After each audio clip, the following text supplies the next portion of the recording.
A relação com a divindade ela é tão esquisita, que nós fazemos a coisa tão certa, mas tão certa, a ponto de poder cobrar da divindade o que ele não fez, porque eu fiz a minha parte. Então, se você ora, se você jejua, se você lê, se você não peca, se você faz tudo certinho, você aproxima-se muitas vezes de Deus, querendo colocar Deus no canto, dizendo por que o Senhor não fez?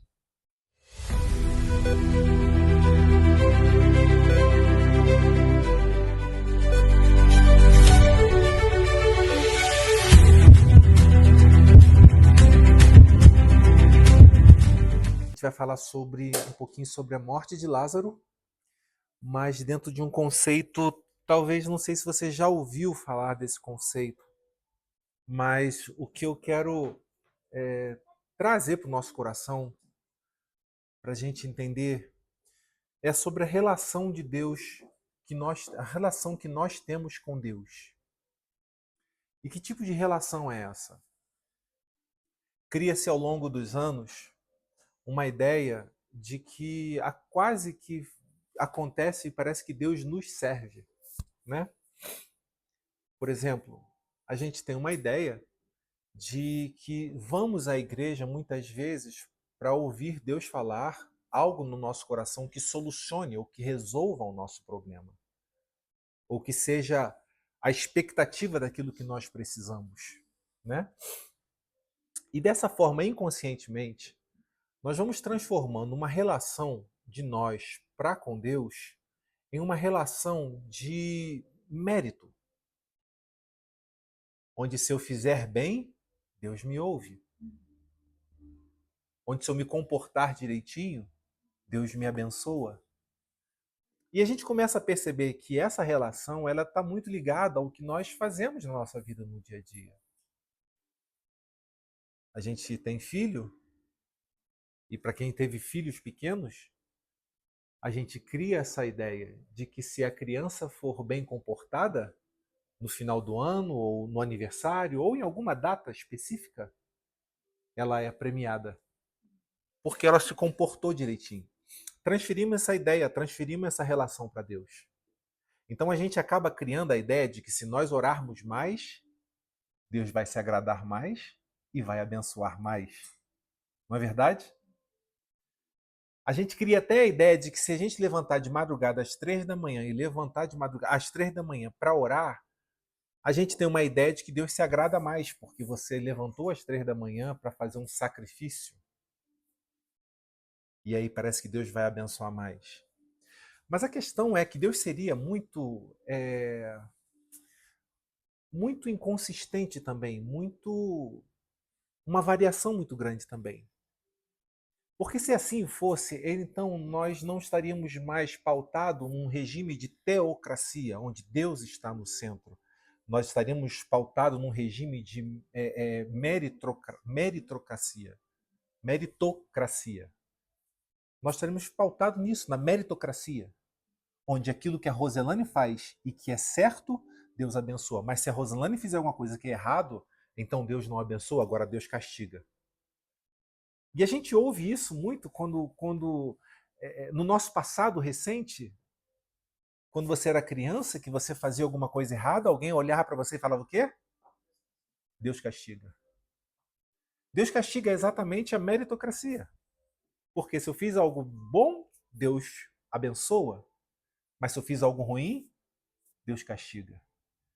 Mas Deus não está num pedestal de alto e baixo. Deus não está pautado ou ligado ou fundamentado numa linha tão inconstante como nós somos. Eu acabei de falar no início que sem esperar e sem saber o porquê, às vezes nós levantamos de dia, que você olha ao seu redor, está tudo normal, está tudo certinho, tudo equilibrado, tudo organizado, mas dentro de você está o quê? Quebrado. Já aconteceu isso com você? Muito, não é verdade? E você procura, às vezes, o porquê. Por que eu estou sentindo isso se está tudo certo? Família está bem, vida financeira está bem, saúde está bem, está tudo organizado, está tudo bem, está tudo certinho, mas eu estou me sentindo quebrado aqui por dentro, estou me sentindo desanimado, desmotivado, sem vontade de levantar da cama. E E quando a gente transfere essa relação para Deus, a gente vai exatamente pensar nisso. A gente vai pensar que Deus, então, ele é essa inconstância também. Que ele passa a ser até um pouco injusto, porque se eu faço tudo certo, por que dá errado? Não é verdade? A gente vai para aquela passagem de Jó, e na passagem de Jó a gente percebe o próprio Deus falando de Jó. Satanás está passando e ele fala: vem cá, Satanás, vem cá. Tá vendo meu servo Jó? Homem íntegro, reto, temente a Deus, se desvia do mal, e olha só que profundidade que ele vai dizer agora. Não há homem sobre a face da terra que se compare a Jó. Cara, é muito forte isso. O próprio Deus está dizendo, não há homem na face da terra que se compare ao Ramon. Imagina isso.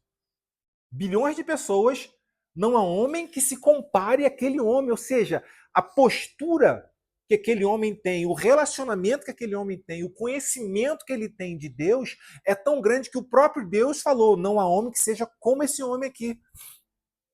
Só que de repente, Satanás fala assim, mas é lógico, você cerca ele com a sua sebe, sebe é uma cerca, né? Você cerca ele com a sua cerca, você protege Jó, nada acontece a Jó. E qualquer homem que tem as suas vidas guardadas dessa forma, sem ser decepcionado em momento algum, não tem motivo para blasfemar ou para negar aquilo que diz por amor.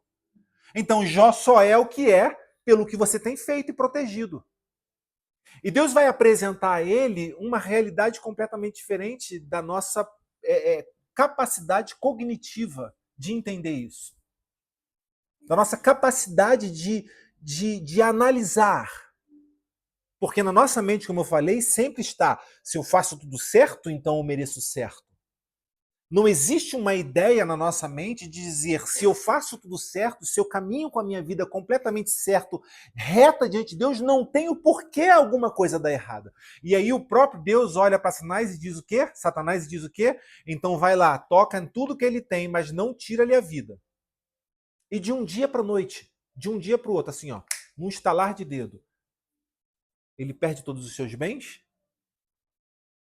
ele perde a sua saúde, e o que é mais doloroso, ele perde o quê? A família, os filhos. Você tem ideia do que é isso? De um homem que faz tudo certo e o próprio Deus dizendo que ele não há homem como esse homem na face da terra e isso sobrevém sobre a vida dele? Então, tudo isso que eu estou dizendo agora é só para justificar o que nós vamos tratar hoje aqui em João capítulo 11 sobre a morte de Lázaro, que a ideia é de fundamentar no nosso coração a razão da relação que nós temos com Deus. Quem Deus é na sua vida e o que ele representa para você. Quem Deus é na minha vida e o que ele representa para mim. Talvez a primeira pergunta que fica para nossas vidas, na nossa mente é: e se Deus não te responder, Márcia? Milene, e se Deus não falar com você no tempo que você está esperando? Karina, e se você fizer tudo certo, mas você está esperando alguma coisa e não acontecer? E se? Amém? Eu acredito que vai ser bom para a gente. Então vamos ler João capítulo 11, do versículo 1 ao versículo 6, que diz assim: Havia um homem chamado Lázaro. Ele era de Betânia, do povoado de Maria e de Marta, a sua irmã. Aconteceu que Lázaro ficou doente. Maria, a irmã dele, era a mesma que derramara perfume sobre o Senhor e lhe enxugara os pés com os cabelos. Então, as irmãs de Lázaro mandaram dizer a Jesus: Senhor, aquele a quem amas está doente. Ao ouvir isso, Jesus disse: Essa doença não acabará em morte. É para a glória de Deus, para que o Filho de Deus seja glorificado por meio dela. Jesus amava Marta, a irmã dela e Lázaro. No entanto, quando ouviu falar que Lázaro estava doente, ficou mais 2 dias onde estava. Amém? Que Deus abençoe, que Deus nos guarde, que Deus prepare o nosso coração de fato, como a Rita falou agora, seja uma terra fértil para aquilo que Ele quer fazer. Amém? Então, o tema para essa mensagem agora é da decepção com Deus ao encontro com o Pai. Esse é o tema de hoje, da decepção com Deus ao encontro com o Pai. E eu vou lendo aqui o que a gente vai escrevendo aqui. Então, Jesus demora a curar, mas não porque deixou de amar. Ele demora porque quer desconstruir a divindade utilitária e revelar o coração do Pai. Porque é interessante isso, né? Porque imagina algum familiar seu e você morando perto e alguém manda uma mensagem para você dizendo: olha, me ajuda rápido que o fulano de tal, que é da sua família, que você ama, está doente e está com doença muito grave. Você espera ainda dois dias para ir? Ou você pega tudo que você pode e você vai na hora? Você só corre na hora. E Jesus demora mais 2 dias. Jesus demora mais 2 dias. E o texto ele é tão enfático de mostrar que Jesus amava a Lázaro, amava Marta e amava Maria. São 3 irmãos que Jesus amava muito. E é tão interessante que ele fala mais de uma vez, nesse curto espaço de tempo, nesse curto texto, ele diz mais de uma vez que ele os amava. Mas como pode amar e não responder? Como pode amar e não socorrer? Então, esse texto, na verdade, ele começa uma desconstrução da divindade, para que seja apresentado o Pai. Preste atenção no que eu quero começar a criar como base de diálogo para a gente bater um papo e conversar agora. Se Jesus simplesmente parasse o que estava fazendo e indo atrás, e indo até Marta e Maria, ele estaria simplesmente respondendo a uma necessidade que eles tinham naquele momento. E a ideia, então, agora que se passa é que nada do que acontece que não esteja no script de Marta e Maria, ou talvez até de Lázaro, não possa mais fugir aquilo que está na mente deles. Então, qualquer coisa que acontecer, qualquer coisa que rolar na vida deles, é só eu chamar a Jesus, que Jesus vem na hora para resolver o meu problema. E o que Jesus estava tentando entender e ensinar para essas meninas era o seguinte: não temos uma relação onde eu venho ao encontro de vocês para resolver um problema. Vocês não podem olhar para mim como aquele que soluciona problemas. Ou seja, nós não podemos nos relacionar com Deus simplesmente com o ponto de Deus ser o solucionador de problemas. Vamos lá. Deus soluciona problemas? Sim. Resolve dores? Sim, de fato, mas isso é o que ele só faz? Não. Porque se eu olhar para esse Deus apenas como um Deus que é o problema meu que vai ser resolvido, então é um gênio da lâmpada. Que toda vez que eu preciso, eu esfrego a lâmpada, sai um gênio chamado Deus dizendo: você tem 3 desejos, Rosilane. Qual é o seu primeiro? E não me importa mais se eu tenho relacionamento com o gênio da lâmpada ou não. Não me importa se depois disso ele entra novamente na lâmpada e eu só vou chamá-lo novamente quando eu preciso. Mas o que Jesus está tentando fazer com essas meninas é levá-las novamente à mesa. É levá-las novamente à relação, ao conhecimento, ao diálogo, ao entender que tempos bons ou tempos ruins, ele continua sendo Deus. Tem uma música também assim, né? E continua sendo bom, é verdade. E tem uma música assim, não tem? Se Deus falou, ele é Deus. Se Deus fizer... viu que eu sei de tudo nessa música. Eu tinha uma ideia que tinha uma música assim, só não sabia qual era essa música. Se Deus fizer, ele é Deus. Se Deus não fizer, ele continua sendo Deus. Que a gente canta isso, isso é lindo demais. Se Deus fizer, ele é Deus. Se não fizer, ele também continua sendo Deus. Agora, não faz na minha vida isso não, faz na sua. Que aí eu vou cantar bonito para você. Se Deus não fizer, minha querida, Deus continua sendo Deus. Na minha vida, se isso acontecer, Deus, por quê? O que eu estou fazendo de errado? E logo depois vem aquelas justificativas nossas, né? De dizer, eu tenho orado.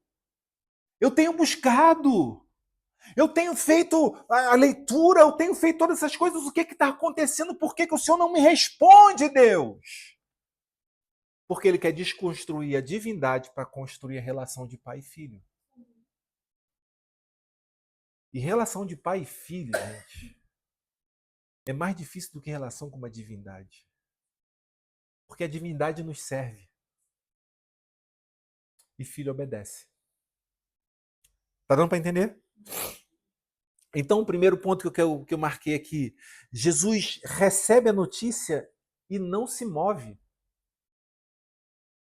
Que eu leio esse texto e fico assim, como assim, meu Deus? Jesus recebe a notícia e não se move. Quando ouviu de Lázaro estava doente, ficou mais 2 dias onde estava. Havia um homem chamado Lázaro. Ah, tu voltou no início, né, amor? Passa mais um pouquinho à frente, por favor. Pode ir mais um pouquinho? Acho que está lá no 6 isso, vai mais. Aí. No entanto, quando ouviu falar que Lázaro estava doente, que era o camarada que ele amava, que Jesus amava Lázaro, que ele estava doente, ficou mais 2 dias onde estava. Jesus recebe a notícia e não se move. Esse tipo de texto quebra a teologia do crente mimado. Amém? Eles mandaram um recado. Aquele a quem tu amas está doente. O recado vem cheio de intimidade, mas o céu fica quieto. Por quê? Porque Jesus não é um ídolo funcional. Eles mandam um recado para Jesus. O recado vem encharcado de emoção. O recado vem encharcado de necessidade. E detalhe, o recado vem encharcado de necessidades reais, plausíveis. Não é uma invenção. Não é alguma coisa da cabeça. Não é aquilo que eu falei no início aqui, quando nós estávamos conversando, que às vezes está tudo em ordem, está tudo tranquilo, está tudo certinho, mas dentro da gente está uma bagunça de sentimentos. Mas nesse caso não é isso. Elas estão mandando o recado a Jesus com problema plausível, com problemas verdadeiros. Assim como às vezes nós estamos com problemas verdadeiros e falamos com Deus. Estamos passando por dificuldades e clamamos a Deus. E na nossa vida interior, nós temos a convicção de que Deus vai responder. De que Deus vai falar. De que Deus não abandona os seus. Mas isso muitas vezes dentro de uma leitura humana. Dentro de uma leitura racional humana. Dentro de uma leitura daquilo que o senso comum já afirmou para a gente, que se nós tivermos com problemas, Deus vai vir ao nosso socorro. E agora, aqui nós temos Marta e Maria falando com o Senhor, e ele diz, vamos ficar aqui mais 2 dias. Talvez pudesse alguém falar assim, mas Lázaro está muito doente. Sim, vamos permanecer mais 2 dias aqui. Vamos ficar mais 2 dias aqui. Jesus estava saindo da posição do ídolo funcional. Jesus estava saindo, se tirando, Jesus estava saindo de cena de Marta e Maria de ser o ídolo que responde. Ele estava se apresentando como Deus, que é dono do tempo e de todas as coisas no bom ou no ruim. E que o ruim não pode ser tão ruim que ele não possa transformar e surpreender aqueles a quem acreditava que teria que ser dessa forma. Tá dando para entender? Por exemplo, quando Jesus passar os 2 dias, Jesus aproxima-se da casa deles. Aí Marta sai correndo até Jesus. E quando Marta encontra Jesus, o que ela fala? Você lembra? Ela diz, se o Senhor estivesse aqui, o meu irmão não estaria morto. Ele estaria vivo ainda. A relação com a divindade ela é tão esquisita, que nós fazemos a coisa tão certa, mas tão certa, a ponto de poder cobrar da divindade o que ele não fez, porque eu fiz a minha parte. Então, se você ora, se você jejua, se você lê, se você não peca, se você faz tudo certinho, você aproxima-se muitas vezes de Deus, querendo colocar Deus no canto, dizendo por que, que o Senhor não fez? Que é exatamente o que Marta está fazendo. Se o Senhor estivesse aqui, o meu irmão certamente não teria morrido. O Senhor quebrou o nosso trato. O Senhor rompeu com a tua palavra. Eu fiz a minha parte e o Senhor falhou. Sabe quando acontece isso? Quando a gente sente lá no interior que Deus falhou com a gente. Alguém já sentiu que Deus falhou com a gente? Com você? Ô, gente, só eu? Eu já senti que Deus falhou comigo. Eu já perguntei, que meleca é essa que está acontecendo? Que porcaria é essa? Que raio de Deus é o Senhor que eu, hein? Estou entendendo nada. Né? O senhor não é dono do tempo, volta e faz de novo. Quase que assim. Então, ou o senhor faz, ou o senhor vai para a continha da consciência. Vai ficar lá pensando lá no que vai fazer. Porque o senhor falhou comigo. E olha que interessante, porque Marta é essa mulher que é agitada, pá, pá, pá. Ela é sanguínea, é aquela que bota para fora, que fala. É aquela que quando Jesus entra na casa de Marta e Maria também, Maria senta aos pés de Jesus, não é isso? E Marta está agitada de um lado para o outro, fazendo as coisas, preparando a recepção de Jesus. Eu fico imaginando que até a hora dela falar com Jesus, de dizer para Jesus, Senhor, vem cá, tu não te incomoda? Uma pergunta aqui. O Senhor não se incomoda que eu esteja aqui preparando todas as coisas para servir bem o Senhor? E Maria está me deixando trabalhar sozinho?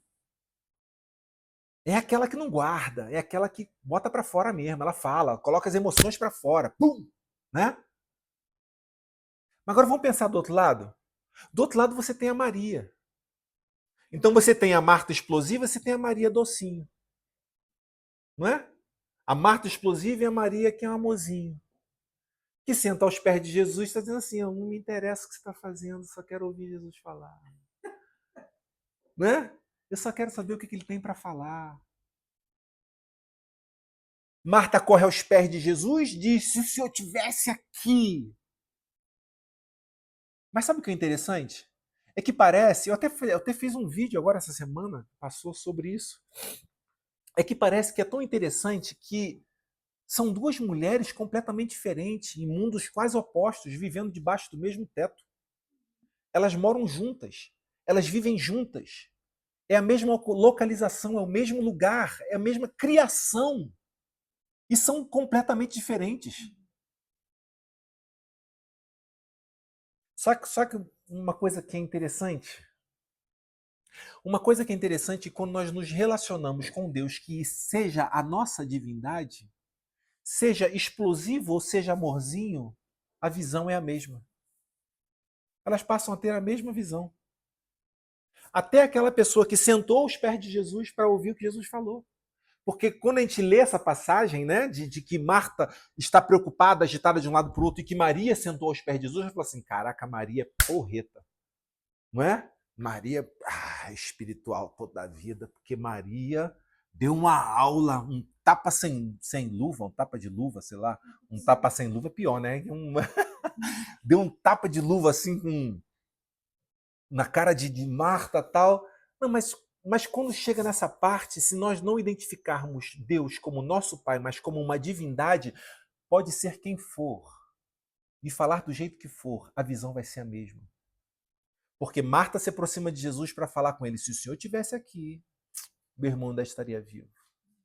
Depois ele entra no povoado, chega até a casa de Maria. Qual foi a palavra de Maria para Jesus? Exatamente a mesma.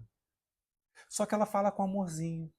Talvez ela fala, Jesus, se o Senhor estivesse aqui, o meu irmão não teria morrido. Entende? A visão é a mesma. Então essa mulher que está sentada aos pés do Senhor também está confundindo a sua vida e a sua relação, esperando que o Senhor Jesus chegasse na hora certa, que elas achavam que era a hora certa, para solucionar o problema que elas estavam vendo que tinha um problema. Então o que eu quero dizer com isso para mim e para você é: não se baseie, não baseie-se dentro de um relacionamento com Deus porque você lê, ou porque você ora, ou porque você busca, ou porque você faz a coisa certa. Porque o que Deus espera da gente é relacionamento de pai e filho. Deus não espera de mim e de você mais do que nós realmente somos. Nós não somos espirituais o suficientemente para poder enxergar essa vida e discernir a vida da gente de uma forma consciente e plena. Então Jesus nos chama, a mim e a você, Milena, simplesmente para você ser a Milena. E você poder ser a melhor versão da Milena que você puder ser, sabendo que você não é a melhor Milena enquanto Deus não fizer de você o que Ele quer.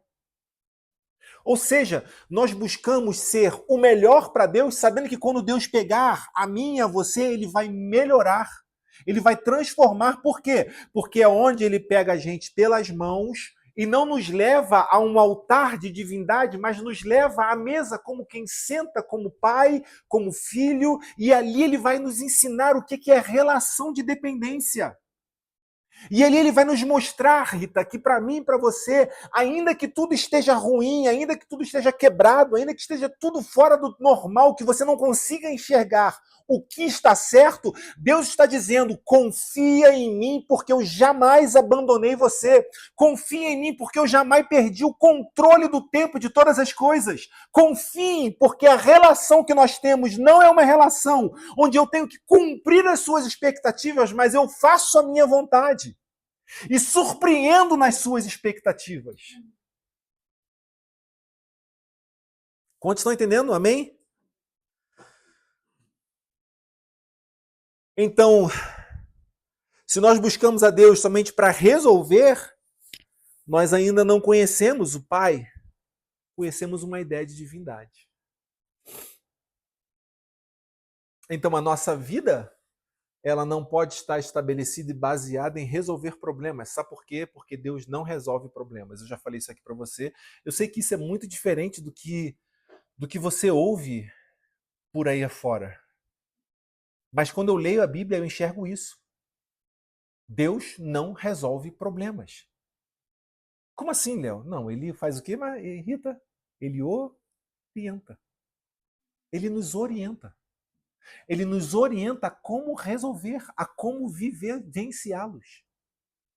Se Deus resolvesse problemas, ele não levaria o Israel para o Egito. Se Deus resolvesse problemas, ele não permitiria que Satanás levasse Jesus para o deserto. Se Deus resolvesse problemas, ele não permitiria que Satanás tocasse na vida de Jó. Se Deus resolvesse problema, ele não permitiria que Elias se sentisse ameaçado com as afrontas de Jezabel a ponto de ele querer a morte. Você consegue enxergar isso? Se Deus resolvesse problemas, ele não permitiria que Jesus morresse à cruz para conquistar o seu povo. Então nós estamos querendo não passar pela cruz, nós estamos querendo não passar pelas ameaças de Jezabel, nós estamos querendo não passar pelas afrontas do inimigo, nós estamos querendo passar não pelas dificuldades, nós queremos muitas vezes a sombra e água fresca para que possamos testemunhar do nome do Senhor quando tudo vai bem. E o que Deus quer de mim e de você é formar um caráter cristão, é formar a identidade, a natureza de filho, para entender que nem só de pão vive um homem. Olha que coisa interessante. Porque quem levou Jesus para o deserto?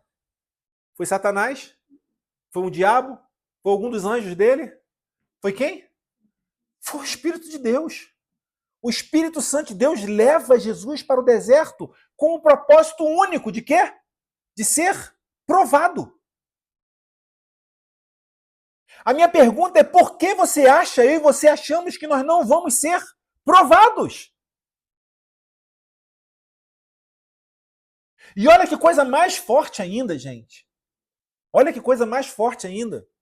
Porque quem prometeu dar bênçãos em troca de muita coisa que nós fazemos, não é Jesus. Então, se você ora muito e você quer receber alguma coisa, acredite, não é Jesus que vai te recompensar. Porque Satanás pega Jesus, leva ao alto do monte e ele diz, está vendo tudo isso aqui? Todas essas coisas, tudo, tá vendo esse reino todo? Jesus, estou vendo. Falei assim, tudo isso eu vou te dar se você o quê? Prostrado me adorar. Então, quando nós transferimos essa relação para Deus, gente, é meio complicado.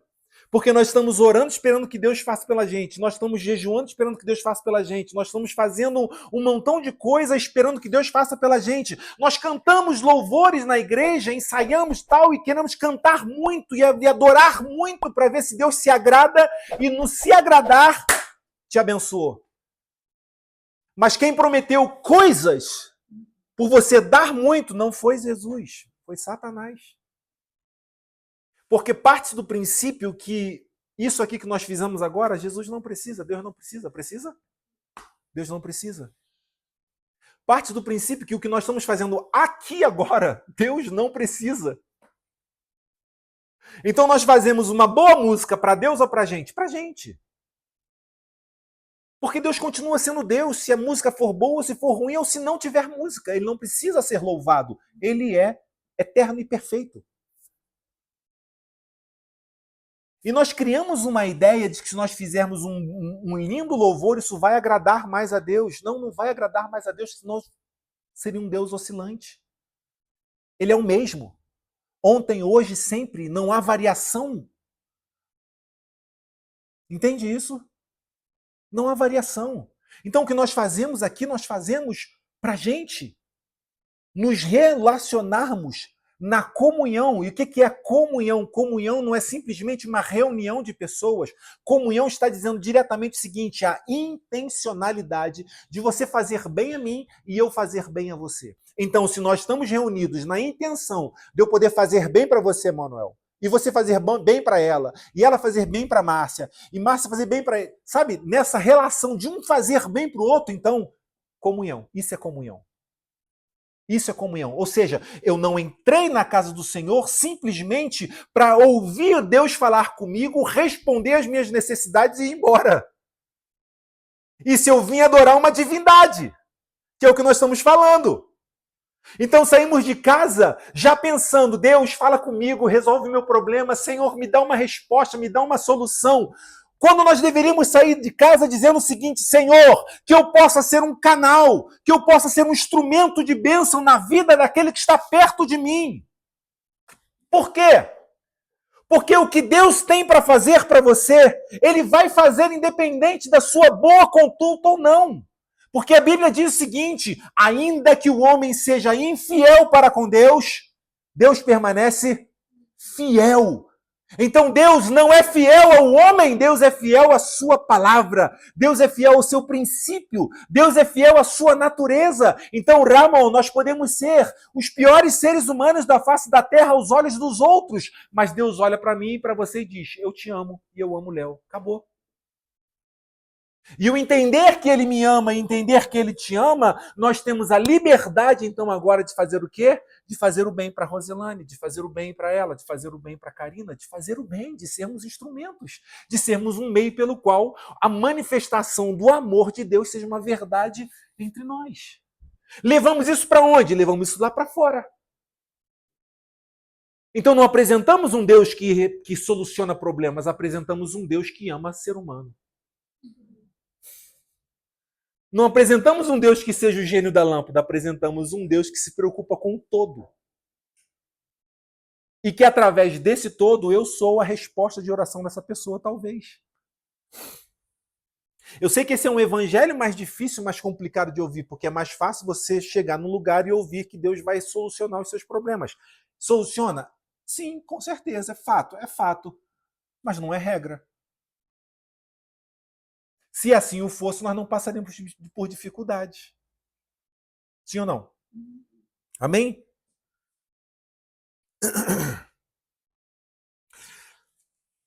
Então não para entender, gente? Tá? Ok, então tá. Então vamos para o segundo ponto? Então o segundo ponto é a decepção com Deus é o início do discipulado. Quando eu consigo me decepcionar com Deus, é o início do discipulado. A gente está cheio de exemplos isso na Bíblia. Cheio de exemplo. Deixa eu ler aqui, depois a gente vai viajando aqui nos pensamentos. Marta e Maria foram frustradas. Concorda comigo? Elas foram frustradas. Jesus esperou 2 dias. O Messias não veio. Mas foi nessa decepção que Jesus desceu, chorou e se relacionou com o Pai. Deus não quer ser gênio da lâmpada, como eu falei, do seu desespero. Ele quer formar filhos e não fãs. Então, é no início da decepção, é na decepção que o discipulado começa. Por exemplo, você olha para o Israel sendo libertado do Egito e está lá falando com o faraó. Deus mandou liberar o meu povo para que sigam em direção à terra que eu vou mostrar, porque eles não são mais escravos. Eita, imagina, 300 anos, pelo menos 3 gerações sendo escravos, Israel sendo escravo do Egito, pelo menos 3 gerações. E agora alguém diz o seguinte: você não vai ser mais dominado pelo opressor. Se nós trouxermos para os dias de hoje, está dizendo o seguinte: você não vai ser mais dominado pelos teus desejos. Você não vai ser mais dominado pelo opressor desse mundo. Você não vai ser mais dominado pelas questões que acontecem ao seu redor que te afetam diretamente. Porque qualquer situação que acontecesse dentro do Egito afetava quem? Israel. Os escravos. Então ele está dizendo, você não vai ser mais dominado pelo seu opressor. Isso seria maravilhoso. Eu fico imaginando esse povo dizendo, uau, estamos libertos. Vamos agora, ninguém mais nos oprime, ninguém mais nos pega. Agora nós temos um Deus que... E aí leva esse povo. Tira esse povo da escravidão, né? E aí esse povo já entra logo na terra prometida, Rita? Não. Vai para onde? Para onde que Deus leva esse povo? Para o deserto. Deserto é sinônimo de quê? De prova. Deserto é sinônimo de decepção. Deus tira esse povo do Egito e leva para o lado da decepção. Deus tira esse povo da escravidão e leva para o deserto. E é exatamente no deserto que o discipulado começa. É exatamente no deserto que a desconstrução de divindades, no caso, né? Aqui agora são divindades, de divindades é feita dentro daquele deserto.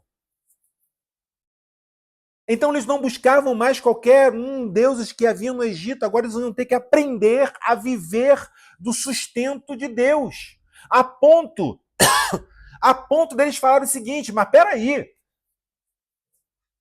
ser liberto e ter a consciência de ser cristão é pior do que estar vivendo em escravidão. Por isso que eles diziam, ei, não era melhor no Egito que tínhamos comida, fartar e tal, é melhor eu voltar para lá. Então Deus está formando um filho,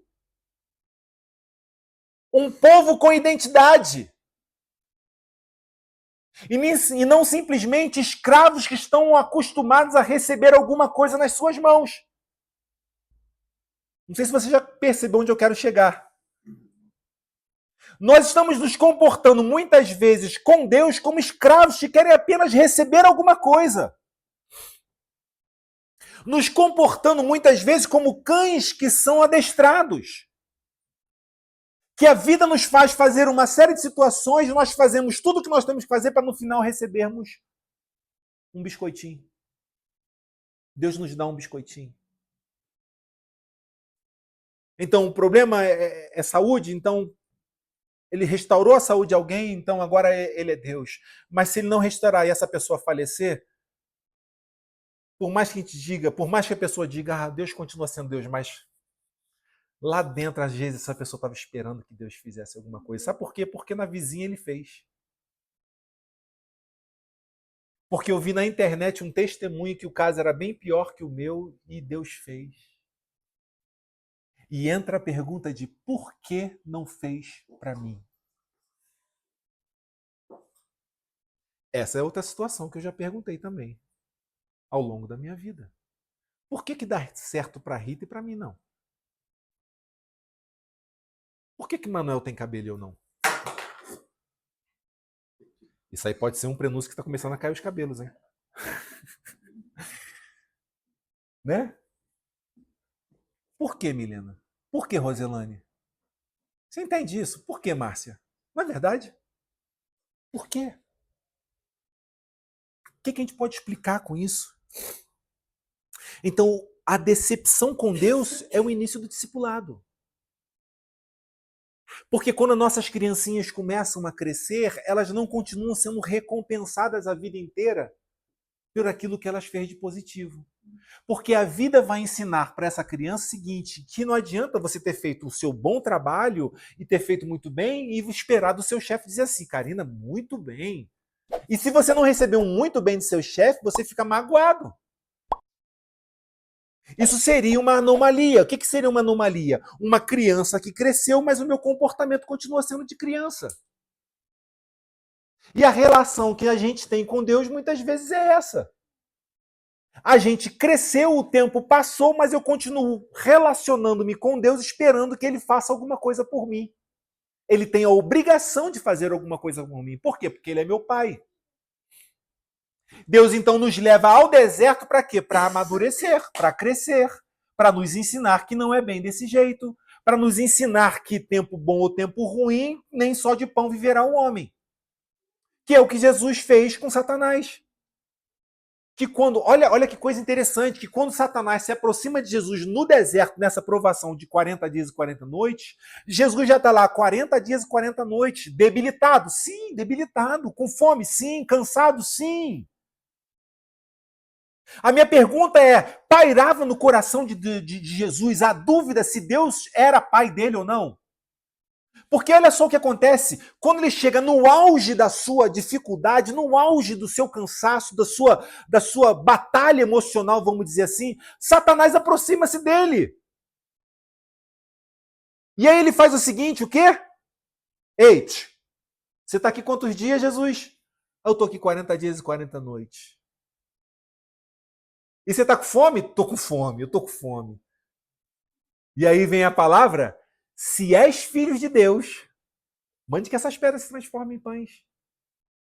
Gente, se é partícula condicional. Se quer dizer você pode ser ou pode não ser. Se quer dizer o seguinte, você só é se. Entendeu? Você só é se algo acontecer e provar que você é.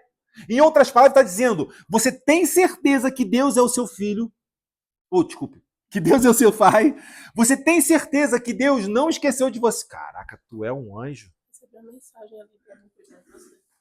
É mesmo? Edson, O Edson sempre tá aqui, ele sempre... tá vendo? Tomou uma chamada à toa. Obrigado. Tá lá ligado, tá ligado. E eu tava precisando mesmo. Obrigado, Edson. Então, vamos lá. Olha que coisa interessante. Ele está dizendo, tem certeza, Milena, tem certeza que Deus é seu pai? Tem certeza? Eu estou buscando o teu nome. Lilian. Ainda bem que eu não falei que eu ia falar Eliane, ó. Lilian, tem certeza que Deus é seu pai? Tem certeza, Arão, que Deus é seu pai? Tem certeza, Manuel? Que Deus, sabe entendendo? Porque essa é a pergunta que ele faz para Jesus. Se és filho de Deus, você tem certeza que você é filho de Deus? Como é que você pode ser filho de Deus e ele te abandonou aqui 40 dias e 40 noites, com fome, com sede, sem dormir? Como é que você pode ser filho de Deus e não ter o cuidado desse Deus? E olha, gente, olha que fantástico Jesus responde para ele. Ele diz, ei, Satanás, vem cá, o rabudo. Nem só de pão viverá o homem. Mas de quê?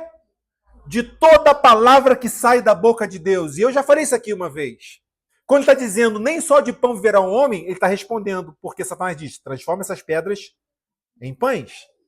Mas ele diz, nem só de pão viverá o homem. E no final ele diz, mas de toda a palavra que sai da boca de Deus. Em outras palavras, é como se tivesse pegado Satanás pelo cangote, levado ele até 40 dias atrás, correto? Até 40 dias atrás. O que aconteceu 40 dias atrás? Jesus foi batizado por quem? Por João Batista. Ao ser batizado por João Batista, que ele sai das águas, diz a Bíblia que o Espírito, como forma de pomba, veio sobre Jesus. E o que aconteceu mais? Eis uma voz que sai da boca de quem? De Deus. E qual é essa voz que diz? Esse é meu filho amado em quem me comprazo. Naquele momento, somente Jesus estava sendo batizado. Por quê? Porque João Batista deu todo o holofote para ele, não foi? Jesus estava aproximando e João Batista fala assim: eis o Cordeiro de Deus que tira o pecado do mundo, cujo homem não sou digno de atar ou desatar as suas sandálias. Então tudo parou em volta.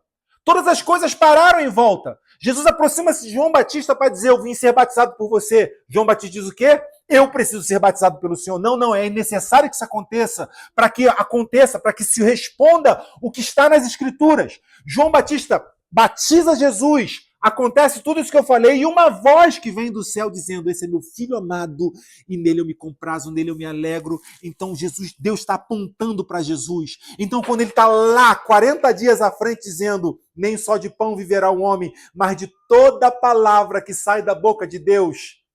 Jesus está dizendo: o meu pai, 40 dias atrás, está dizendo que eu sou filho, independente se eu estou 40 dias aqui ou não, independente se as coisas estão bem ou não, independente se está difícil ou não, independente de como a minha percepção do mundo esteja, ele continua sendo Deus, ele continua sendo pai, ele continua sendo aquele que cuida, que ama, que restaura, que sustenta, que não permite que a gente desista.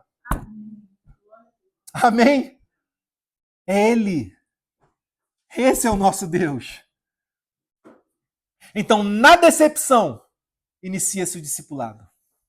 Porque é somente na decepção que eu vou perceber que a decepção não é Deus. A minha decepção, eu vou entender depois que a minha decepção não é com relação a Deus. Eu vou entender que a minha decepção sempre foi com relação a mim. Que eu deveria ser um filho e não estava me comportando como filho. E ele me ensina isso. Amém? Glória a Deus. Quantos estão? Pode dizer amém? Vamos para o terceiro ponto. Jesus não veio só ressuscitar um morto. Ele veio ressuscitar uma visão. E isso é muito forte. Porque Jesus não veio só ressuscitar um morto. E a gente acha isso, né? A gente acha que o chamado maior de Jesus era ressuscitar Lázaro. Mas ele vem ressuscitar uma visão, ele vem ressuscitar corações. Você está entendendo isso? E poderia até ser que Lázaro não sobrevivesse. Mas o alvo dele seria o coração de quem está ali. Pode até ser que as suas respostas, que a sua vida, que o seu desejo não esteja sendo contemplado. Mas a cada dia que eu e você nos aproximamos e nos relacionamos com Deus como filhos, nós estamos tendo uma visão e um coração ressuscitado dentro de um mundo que está em caos. Ao viver em um mundo que está em caos, eu sou levado a enxergar a minha vida como tal. E que eu preciso fazer alguma coisa para não sucumbir a isso. E Jesus está dizendo: não é o que você faz, não são as suas estratégias, não é o seu meio, é o que eu tenho para você e para mim. É o que ele tem preparado para mim e para você. É como nós entendemos isso, então.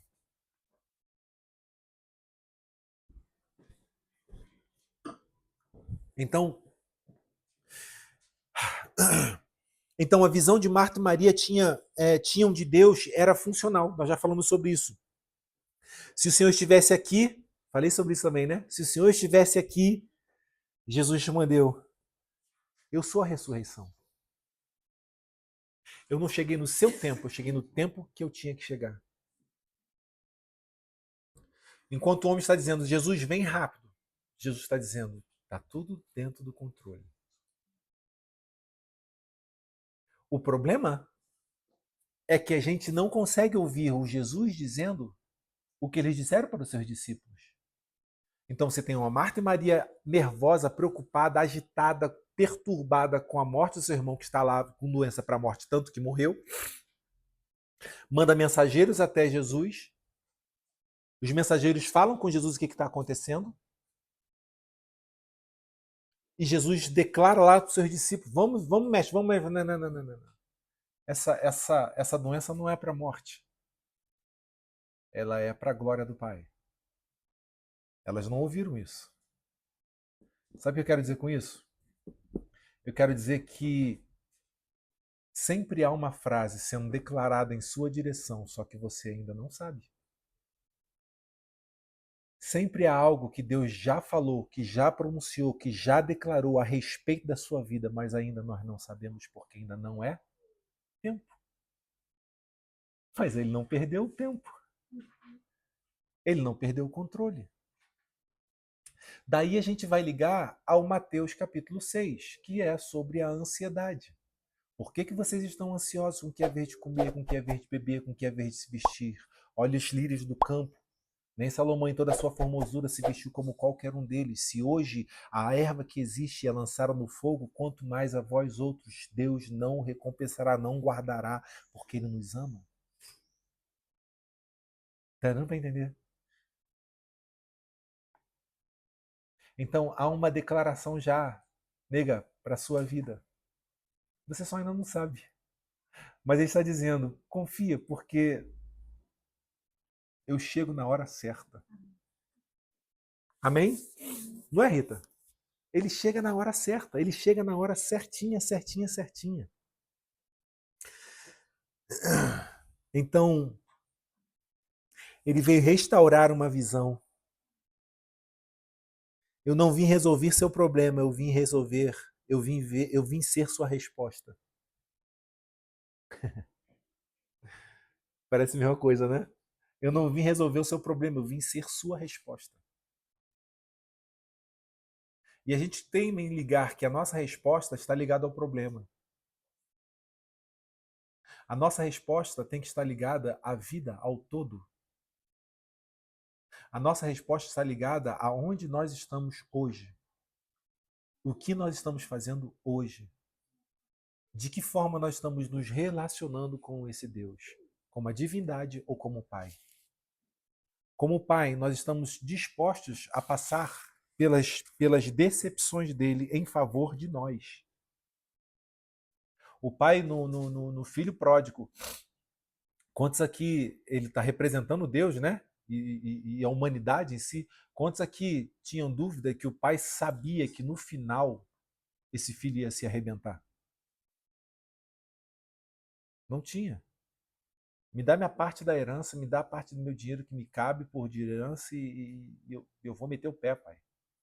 Estou cansado de estar debaixo do teu teto, estou cansado de estar debaixo das tuas leis, estou cansado de estar debaixo do teu domínio, estou cansado de estar debaixo... Deixa que eu sei o que eu faço da minha vida. Eu sou o brabo. Ok, estamos aqui. Mete o pé. Como diz lá no Rio, rala o peito. E foi embora. Esse pai sabia que esse cara ia se ferrar?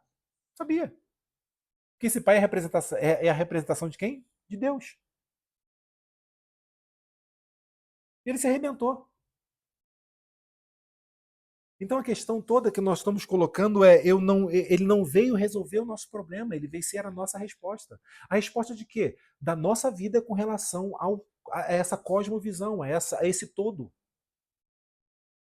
Quem somos nós nessa vida? Quem somos nós nesse meio? Quem somos nós na complexidade das linhas da vida que se atravessam e interpassam uma pela outra, que exige de nós uma posição hoje e uma posição amanhã, que exige de uma posição de eu fazer alguma coisa agora, mas amanhã já é algo totalmente diferente. Como que eu harmonizo a minha mente? Como que eu harmonizo a minha vida nessa loucura que nós vivemos e ao mesmo tempo poder dizer, eu sou filho de Deus e aguardo em Deus a resposta. Então Deus não veio para ser a solução do problema, ele veio para ser a resposta de uma vida inteira. Deus não está preocupado se hoje está chovendo. Nós estamos preocupados se hoje está chovendo. Entendeu chovendo? Nós estamos preocupados se hoje está ruim, se hoje está difícil, se hoje está complicado. Deus sabe quando vai passar. Vamos em frente para a gente terminar? Eu já falei pra caramba, né? O último ponto. A fé que nasce da decepção é mais forte do que a que nasce do favor. Tu consegue enxergar isso? A fé que nasce da decepção, ela acaba sendo mais forte a que nasce do favor. A experiência que você tem na decepção, ela é mais forte do que a experiência que você tem quando dá tudo certo. Por exemplo, alguém tem alguma cicatrizinha aqui no braço, na perna, em algum lugar? Tem, né? E você sabe exatamente por que dessa cicatriz? Eu tenho uma cicatriz aqui, ó, de ponto que eu levei, eu lembro exatamente, criancinha, eu brincando com o vidro, uma janela quebrada, eu tirando com o meu filho, olha só. E até que não deu outra, né? Depois que eu tomei esse ponto quando criança, você acha que eu cheguei perto de uma janela quebrada de novo para mexer com o vidro? Por quê? Porque a fé que nasce da decepção, ela é mais forte da fé que nasce quando dá tudo certo. Porque quando dá tudo certo, beleza, não senti nada, mas quando dá tudo errado, não é? A gente sente. Então, olha, não achou interessante esse último ponto? Eu achei muito interessante que diz o seguinte: a fé que nasce da decepção é mais forte do que a fé que nasce do favor. A fé que sobrevive ao silêncio é a que amadurece. A fé que sobrevive ao silêncio e espera mais 2 dias. Por que Deus está fazendo isso? Por que Jesus faz isso? Que raiva que dá desse negócio, cara. Que raiva, que estresse que dá esse negócio. Fala assim, caraca, não é possível, Deus. Cadê tu? Não é? E você passa pelas coisas. E você chora. Ou não? Só eu que choro? Tu chora também? Chora, né? Mas não chora não. Chora, Manuel. E a gente chora. Às vezes a gente não chora com lágrimas, a gente chora aqui dentro. Né? Né? Às vezes a gente chora aqui dentro. Às vezes a gente levanta da cama chorando. Às vezes nem dorme. Às vezes nem dorme. Chorando. Ou às vezes tu dorme no meio da madrugada, tu acorda. Tu fala assim, caceta, por quê? Por que eu acordei agora? 3 da manhã. Aí quando o sono vai começar a chegar, normalmente o relógio desperta, tá na hora de trabalhar.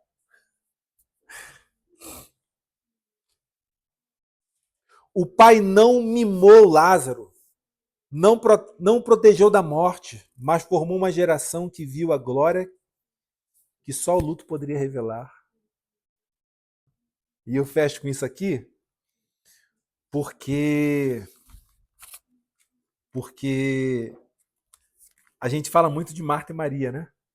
Mas tu já pensou no Lázaro que morreu? Tu já pensou no Lázaro que ficou doente e que essa doença era só para isso? Só para ensinar Marta e Maria? Tu já pensou nisso? Cara, imagina se eu sou Lázaro, que eu volto. Caraca, eu ia falar com Jesus, não faz mais isso não. Não faz mais isso não. Não é não? Porque cara, tu foi o cobaia de ficar doente e morrer. Ele sabia que ia ressuscitar. Você está entendendo a profundidade disso ou não? Se Deus tiver que te matar, Ele vai te matar para fazer bem para o outro. Se Deus tiver que te matar, Márcia, Ele vai te matar para fazer bem para o outro. E quando eu digo te matar, é o seguinte, eu não vou falar literalmente a morte física, mas quiser matar a sua forma de pensar, a sua forma de agir, a sua forma de se socializar, a sua forma de ler, a sua forma de fazer a leitura da vida, a sua forma de fazer a leitura do seu dia a dia. Se ele tiver que matar isso, e ele vai fazer isso, ele vai fazer. E aí daí é que nasce a nova Márcia, nasce a nova Milena, a nova Adriana.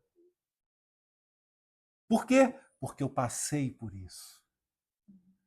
Ninguém mais vai poder dizer na face da terra que você não viveu, porque você passou pela experiência do quê? do novo nascimento. Por exemplo, e eu vou fechar com isso, que eu toda hora digo que eu vou fechar e não fecho. Por exemplo, e eu vou fechar com isso, que é o seguinte: dá uma olhadinha em Jesus com os...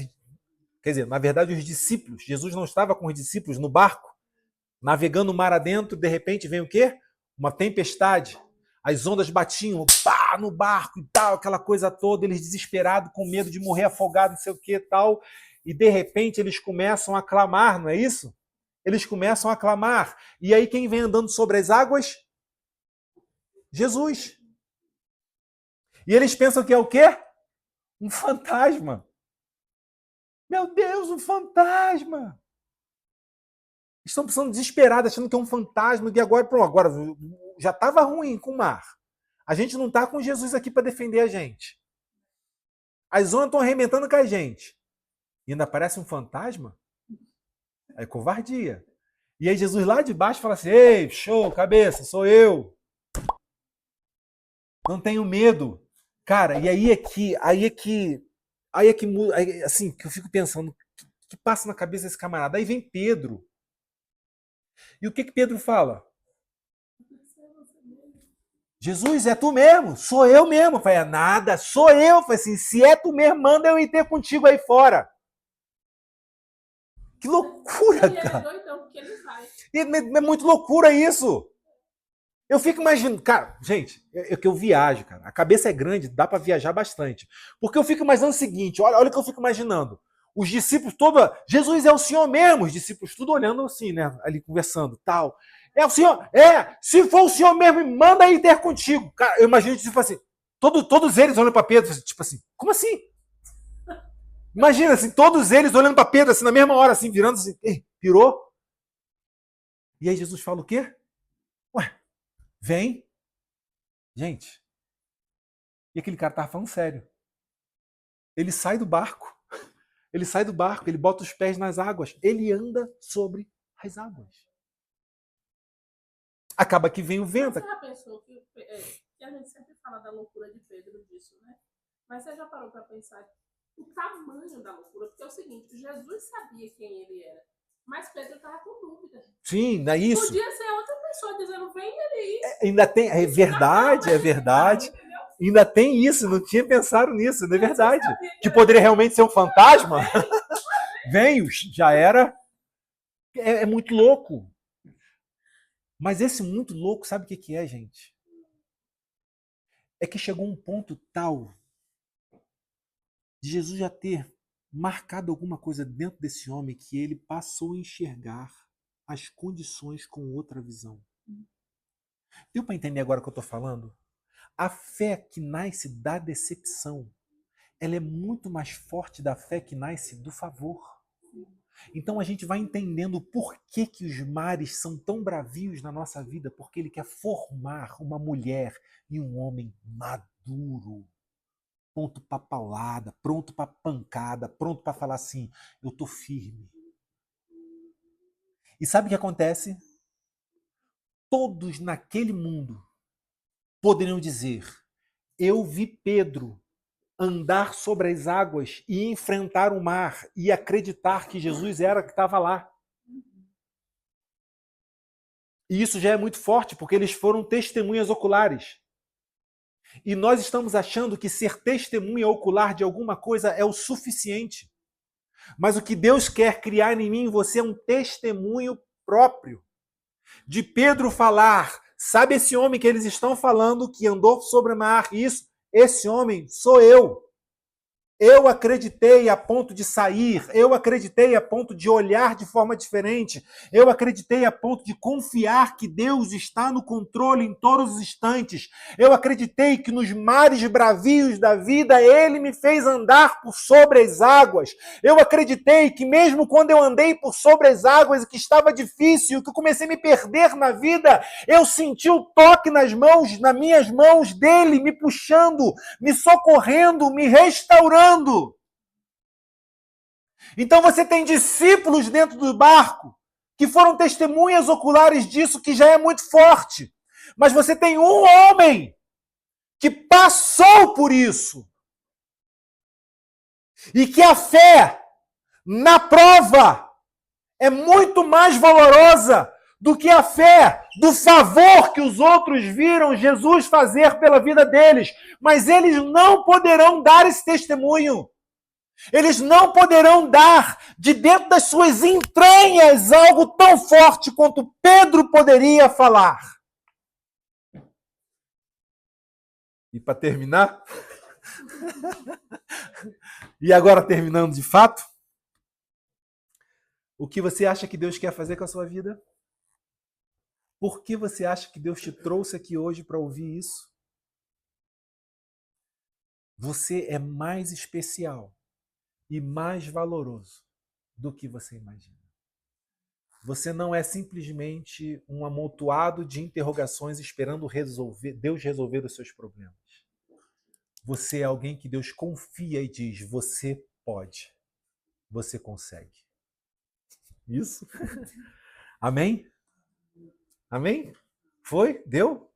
Foi abençoado hoje? Foi mesmo? Que bom, então. Então vamos ficar de pé.